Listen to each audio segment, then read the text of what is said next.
1월 30일 주일에 저는 아버지의 기도라는 제목으로 말씀을 전했는데 오늘은 아들의 기도라는 제목으로 말씀을 전하려고 합니다. 아버지의 기도는 이삭의 기도였습니다. 아버지의 기도는 위대한 유산이라고 제가 말씀을 드렸습니다. 하나님께서 이삭을 찾아오실 때 아브라함의 하나님이라고 그렇게 말씀하셨고, 또 이삭의 아들 야곱을 찾아오실 때는 아브라함의 하나님, 이삭의 하나님이라고 하고 찾아오셨습니다. 그의 손자 요셉을 찾아오실 때는 아브라함의 하나님, 이삭의 하나님, 야곱의 하나님이라고 그렇게 말씀하셨습니다. 이렇게 표현하고 계시는 하나님의 마음 속에는 아버지의 믿음의 유산을 귀하게 여기는, 그것을 높게 평가하는 것이라고 저는 생각합니다. 저는 저희 가정이 아브라함 하나님, 이삭의 하나님, 야곱의 하나님, 요셉의 하나님의 축복이 있기를 원하여 기도해 왔습니다. 여러분 모두 가정에도 똑같이 아브라함의 하나님, 이삭의 하나님, 야곱의 하나님, 요셉의 하나님의 그 축복이 여러분 가문에 흘러가시게 되시기를 주님의 이름으로 축원합니다. 아버지의 기도는 위대한 능력이 있었습니다. 특별히 부모된 우리는 자녀들을 위하여 많이 기도해야 됩니다. 태어나는 순간, 성장해가는 과정, 공부하는 기간, 그리고 직장만을 위해서 기도하고 결혼만을 위해서 기도하지 마시고, 출가했어도 혹시 그 자녀들이 다 독립했어도 이제 우리가 늙어서 이삭처럼 천국 문 앞에 있을 때까지 우린 자녀들을 위해서 기도해야 됩니다. 저는 오늘 올라오면서 어떤 아이의 이야기를 들었습니다. 아이가 아니죠, 대학생이니까.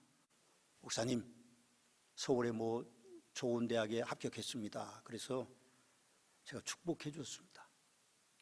물론 좋은 대학이라고 하는 것에 대한 평가가 다를 수 있지만 그 부모들이 그 아이를 위해서 기도했고, 그 아이는 어렸을 때부터 제가 만나보면 역사를 공부하고 싶다고 했는데 그 대학에 역사학과에 사학과에 입학을 했다고 합니다. 축복한 일이죠.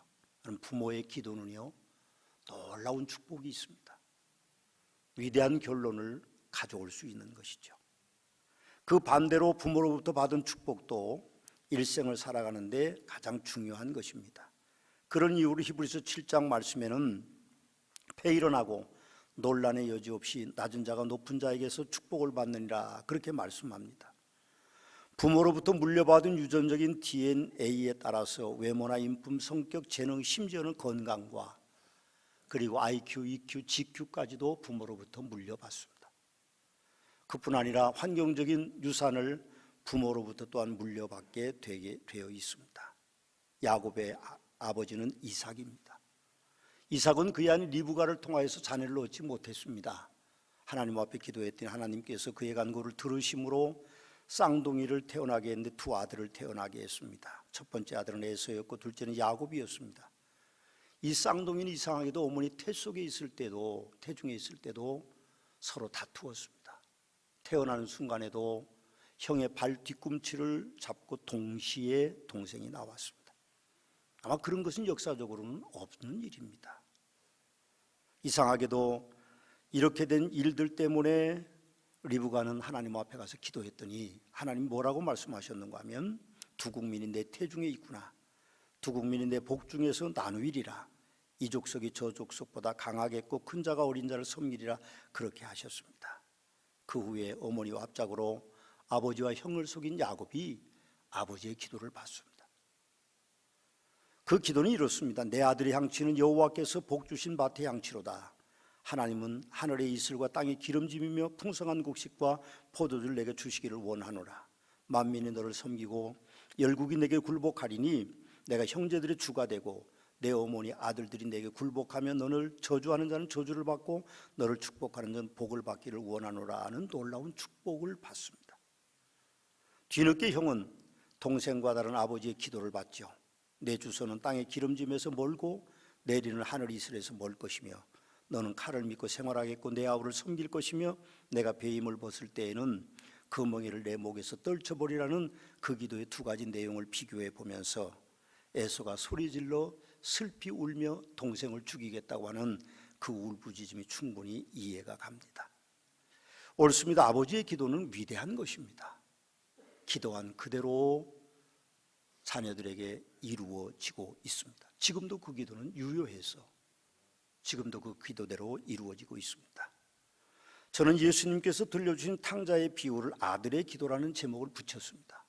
그 이유는 탕자의 비유의 근본 배경이 사람에 있지 않습니다. 그냥 사람의 아버지와 사람의 아들의 인간적인 관계 이전에 하나님과 성도들의 관계를 말씀하고 있기 때문에 저는 탕자의 이야기를 사람들에게 부모 자식 간의 교훈으로 말씀하지 않고 하나님과 성도 간의 관계로 교훈으로 표현하고 싶었던 것입니다. 어떤 사람에게 두 아들이 있었습니다. 첫째 아들이 있고 둘째 아들이 있었습니다. 이 두 아들이 있는데 둘째 아들이 어느 날 아버지에게 와서 아버지 내게 분깃을 좀 주십시오. 내게 물려줄 재산을 미리 좀 달라고 합니다. 조금 복잡했겠죠. 어린 그 아들에게 물려줄 부모가 누가 있겠습니까? 그런데 하도 조르니까 이 두 아들 중에 둘째에게 그 몫을 띄워주었습니다. 그런데 놀랍게도 그 둘째 아들은 며칠 안 돼서 모든 재산을 정리하고 아버지를 떠납니다. 먼 나라로 갑니다. 가서 허랑방탕하게 살죠. 그러다 보니까 다 재산이 없어졌습니다. 그리고 마침 그곳에 흉년이 왔는데 먹을 것이 없었습니다. 그래서 어떤 사람에게 붙여 사는데 그 사람이 그를 들로 돼지 키우는 데로 내보냅니다. 둘째 아들은 돼지 키우는 데 갔죠. 돼지가 뭘 먹습니까? 사람 먹을 것도 없는데 먹을 것이 없으니까 쥐엄나무 열매를 주워 먹습니다. 그런데 그 주인은 이 아들에게 쥐엄나무 열매를 먹지 못하도록 합니다. 굶어 죽게 생겼습니다. 그때 그는 아버지가 생각났습니다. 아버지 집에 품고는 일용할 양식이 있는데 나는 여기서 굶어 줄여 죽는구나, 그렇게 생각하고 내가 아버지 집에 가야 되겠다. 가서 나를 더 이상 아들로 여기지 마시고 품꾼의 하나로 여겨달라고 해야 되겠다 하고 아버지 집으로 갑니다. 동네에 가까워졌을 때에 아버지가 동구 밖에 있다가 아들을 맞습니다. 아마 떠나는 순간부터 그 아버지는 아들을 기다리고 있었는지도 모르겠습니다. 쫓아오십니다. 초라하게 이를 데 없는, 나갈 때는 재산을 많이 가지고 좋은 옷을 입고 금가락지를 끼고 좋은 신을 신고 나갔는데 돌아올 때는 아무것도 없는 거지 모습이 된 그 아들을 끌어안고 목 놓아 웁니다. 그때 아들은 그렇게 말합니다. 아버지, 나는 아버님의 아들이 아닙니다. 더 이상 아들이 아니니까 나를 품꾼의 하나로 여겨주십시오. 그렇게 이야기합니다. 그러나 아버지는 그렇게 하지 않습니다. 내 아들이 돌아왔다고요. 잃었던 아들을 다시 찾았다고 말하면서 종들에게 그렇게 말합니다. 금가락지를 끼우고 좋은 신을 신고 좋은 옷을 입히고 송아지를 잡고 잔치를 벌여라. 내 잃은 아들을 다시 찾았다고 그렇게 오늘 본문에 말씀하고 있습니다. 저는 이 중요한 순간을 보면서 아들의 기도라는 제목이 떠올랐습니다. 아버지의 기도는 위대한 기도였습니다. 아버지 이삭이 아들 야곱을 위해 기도한 것은 그 기도한 대로 그대로 이루어졌기 때문에 그렇습니다. 탕자의 독백은 좀 다르죠. 탕자는 그렇게 말합니다. 내가 일어나 아버지께 가서 이르기를 아버지, 내가 아버지와 하늘의 죄를 지었사오니 지금부터는 아버지 아들의 일컬음을 감당하지 못하겠나이다. 나를 품꾼의 하나로 보소서. 그렇게 아들은 독백처럼 이미 말했고 아버지에게도 그렇게 말하고 있습니다. 제가 아들의 기도가 위대하다고 표현하는 것은 그 아들이 품꾼에서 아들로 그렇게 신분이 상승하는 결과를 가져왔기 때문입니다. 저는 이 아들의 독백과 아들이 아버지에게 고백하는 것이 기도라고 생각합니다. 제가 말씀을 드렸죠? 이 이야기는 사람의 관계 이전에 하나님과 성도들의 관계를 말씀하는 거라고요. 그래서 하나님 앞에 그렇게 기도하는 것입니다. 예레미야 33장 3절 말씀에 보면 너는 내게 부르짖으라 내가 내게 응답하겠고 내가 알지 못하는 크고 은밀한 일을 내게 보이리라고 말씀하고 계십니다. 전 아들이 굶어 죽지 않으려고 아버지 집에 왔다고 생각하지는 않습니다. 물론 아들은 쥐엄님의 열매도 먹을 수 없기 때문에 아버지의 집으로 왔다고 기록되어 있습니다만 우리는 아버지의 둘째 아들이 어떤 성격의 소유자인지를 좀 살펴볼 필요가 있습니다. 거기 보면요, 그는 당돌하게 아버지에게 재산을 요구했습니다. 아버지가 살아있을 때 재산을 요구하는 그 아들이 있다고 하면 동네 사람들이 돌을 던져 그를 죽이는 것이 그 당대의 풍습이었습니다. 그런데 아들은 당돌하게 아버지에게 재산 상속을 요구했고 13절 말씀에 보면 며칠이 안 돼서 재산을 다 정리했다고 합니다. 그 많은 재산을 어떻게 며칠이 안 돼서 다 정리할 정도로 그는 대단히 능력이 있는 사람으로 저는 보여주고 있습니다. 그리고 먼 나라에 가서 허랑방탕하고 그 재산을 낭비하여 없애누라는 말씀을 보면서 그 아들은 능력이 있는 아들이고 배짱도 있는 아들입니다. 그럼 그 아들이 아버지 집에 돌아오지 않아도 살아갈 수 있는 사람입니다. 저는 그렇게 봅니다. 그런데 그때 아버지의 사랑을 기억하고 아버지의 집으로 돌아오는 그 아들의 모습을 우리는 눈여겨봐야 될 필요성이 있습니다. 물론 아들이라면 어느 때든지 어떤 상황에서든지 아버지께 돌아가려고 하는 것은 위대한 결단이 아니라고 볼 수도 있습니다만, 저는 그 아들의 그 결단이 위대하다고, 그의 기도가 위대하다고 표현하고 싶습니다. 돌아오는 그 하나로 모든 문제가 해결되는 것이기 때문에 그렇습니다. 하나님의 사랑이 20절에 있습니다. 이에 일어나서 아버지께로 돌아가니라. 아직 거리가 먼데 아버지가 그를 보고 측은히 여겨 달려가 목을 안고 입을 맞추니 그렇게 하고 있습니다. 아멘입니다. 돌아와 돌아와 마음이 고난이요 길이 참 어둡고 매우 험악하나 집을 나간 자요 어서와 돌아와 어서와 돌아오라.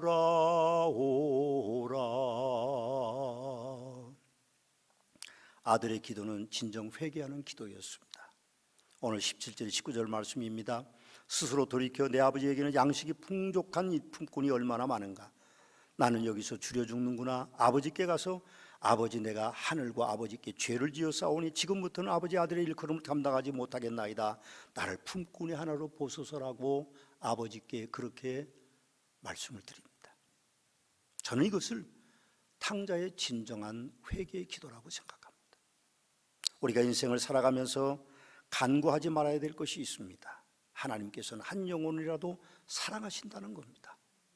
본문 이전에 한 마리 잃은 양의 비유가 있습니다. 또 본문 이전엔 잃은 드라크마의 비유가 있어요. 누가복음 15장 앞부분에는요 2개의 비유가 있는데 다 잃은 양 또 잃은 드라크마에 대한 비유입니다. 99마리 양이 있었습니다. 한 마리 잃어버렸습니다. 99마리 들에 두고 한 마리를 찾아다닌다고 말씀하고 있습니다. 10개의 드라크마가 있었는데 하나를 잃어버렸습니다. 하나를 찾기 위해서 온 집안을 다 청소하고 뒤집니다. 그것이 하나님의 뜻입니다. 한 영혼이라도 하나님이 잊고 싶지 않으신 것이죠. 오늘 본문을 보시면 아버지를 무시하고 재산을 강탈하고 제멋대로 살아가다가 재산을 탕진한 아들을 보고는 달려가서 목을 안고 끌어안고 웁니다. 그러면서 제일 좋은 옷을 입히고 손에 가락지를 끼우고 발에 신을 신고 긴끼고 살찐 송아지를 끌어다가 잡으라. 우리가 먹고 즐기자. 내 아들은 죽었다가 다시 살아났으면 내가 잃었다가 다시 얻었노라고 그렇게 말씀하고 있습니다. 오해하지는 마십시오. 집에 있는 아들이나 9개 드라크마나 99마리 우리에 있는 양을 귀하게 여기신다는 것이 아닙니다. 하나님은 모두 사랑하지만 특별히 잃어버린 양을 사랑하신다는 거예요. 저는 아버지에 대한 설교를 할 때마다 마음 한구석에 우리 아버님께 죄송스러운 마음이 있습니다. 제가 목회를 막 시작했을 때 우리 아버님이 저희 집에 오실 때 백과사전을 크게 싸들고 오셨어요. 우리 아버님이 학교 선생님이셨으니까 야 이번에 내가 백과사전을 샀다. 네가 설교할 때 이걸 좀 써라 그러길래 보니까 어린이들이 보는 백과사전, 우리 아버님이 초등학교 선생님이니까 그걸 사오신 거예요. 그래서 내가 웃으면서 아버지 저 그거 필요 없어요. 그러고는 내가 깜짝 놀랐습니다. 아버지의 표정을 보니까요 그게 아닌 거예요. 내가 얼마나 죄송했는지. 아버님이 돌아가신 지 벌써 30년 가까이 지났는데도 지금도 제 마음속에 아픔이 있습니다. 예, 참조하겠습니다. 그렇게 했더라면 제 마음이 아프지 않을 텐데 물론 아버님의 마음도 많이 아프셨겠다, 저는 그렇게 생각합니다. 분명히 아들은 아버지께 잘못하고 죄를 지어서 실패했습니다. 아들의 잘못이 뭔가요? 네 가지가 있었다고 저는 생각합니다. 첫째는 아버지의 재산 분할에 대한 요구였습니다. 그 사회 풍속으로 보면 가능하지 않는 일이고, 만일 그런 일이 있으면 돌로 맞아 죽을 정도로 그 당대의 사회는 그랬습니다. 그런데 그는 아버지의 재산을 아버지가 멀쩡히 살아있는데 요구했습니다. 두 번째, 그는 아버지의 집을 떠난 것입니다. 먼 나라로 갔습니다. 세 번째로는요, 아버지의 유산을 다 팔아가지고 가서 탕진했습니다. 그게 무서운 죄죠, 아버지에게 보면.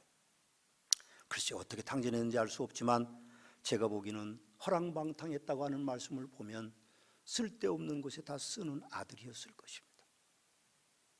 또 그는 마지막으로 네 번째로는요, 돼지 농장에서 일했어요. 왜 제가 돼지 농장 얘기를 하는지 성경의 그 풍습을 보면 알 수 있습니다. 돼지는요, 이스라엘 사람들이 먹지 않는 고기입니다. 율법에 보면 되새김질하고 그리고 쪽이 진 동물만 먹게 돼 있고, 돼지는 쪽은 졌지만 되새김질을 안 하기 때문에 먹지 않는 음식입니다. 그런데 그는 돼지 농장에 가서 일을 했습니다. 제가 아들의 잘못된 직업까지 말씀드리는 것은 성도들이 직업을 잘 선택해야 한다는 말씀을 드리고 싶은 것입니다. 직업은 먹고 살기 위해서만 있는 건 아닙니다. 더 귀한 것들이 있습니다.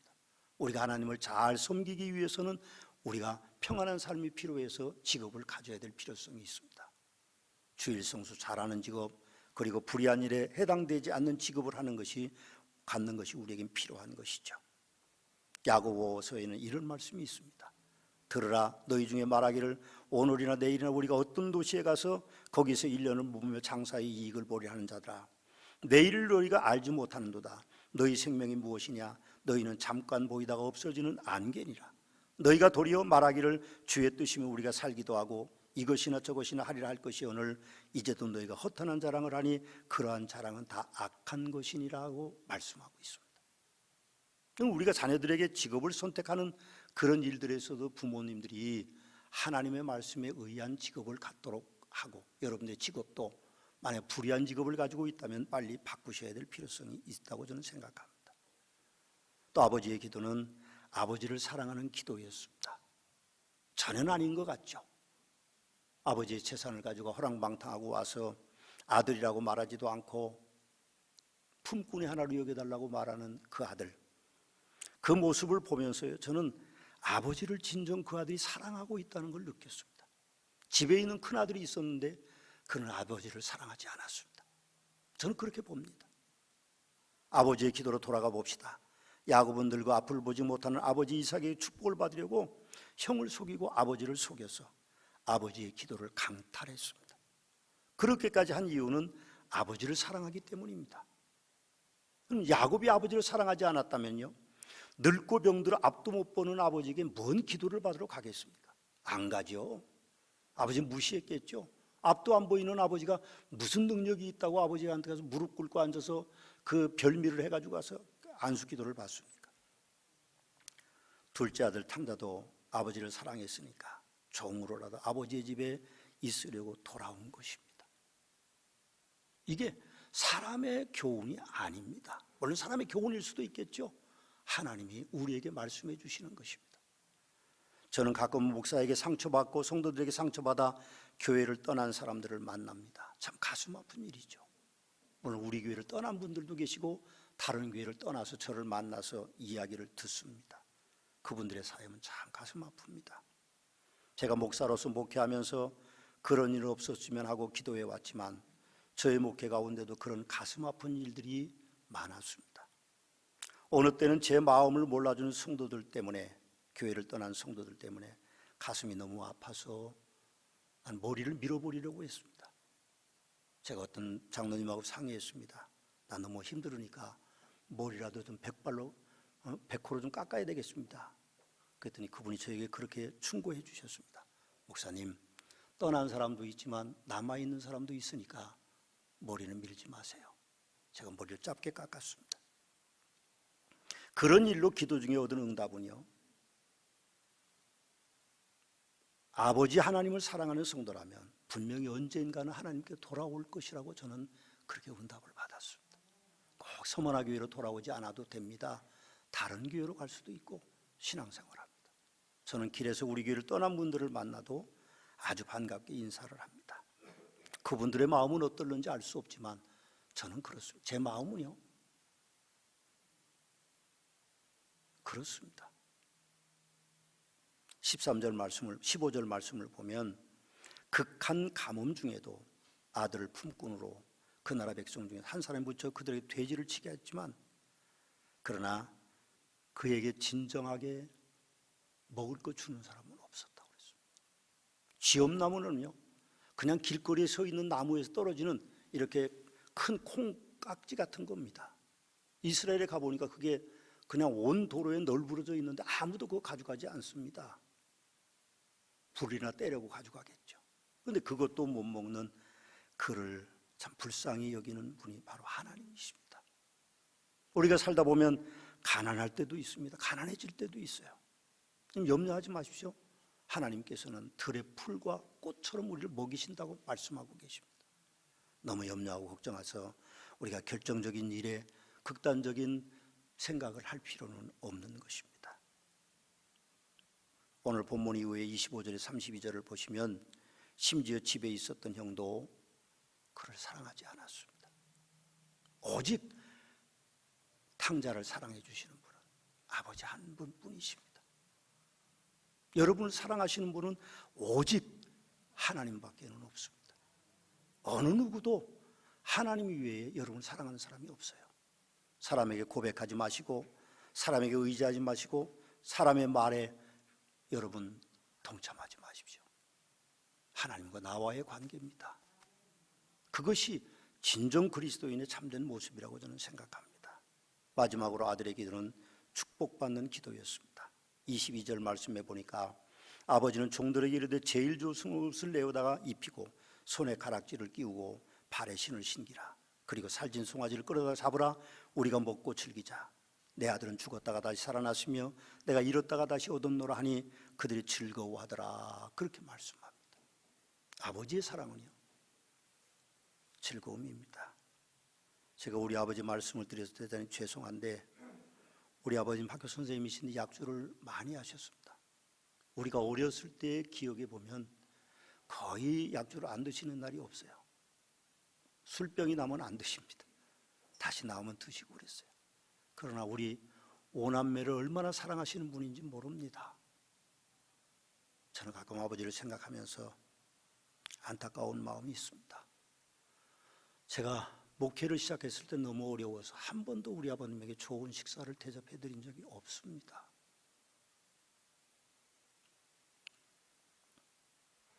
만약 여러분의 아버님이나 어머님이 살아계신다고 하면 좋은 것으로 대접하시고 좋은 말씀 드리시고 하십시오.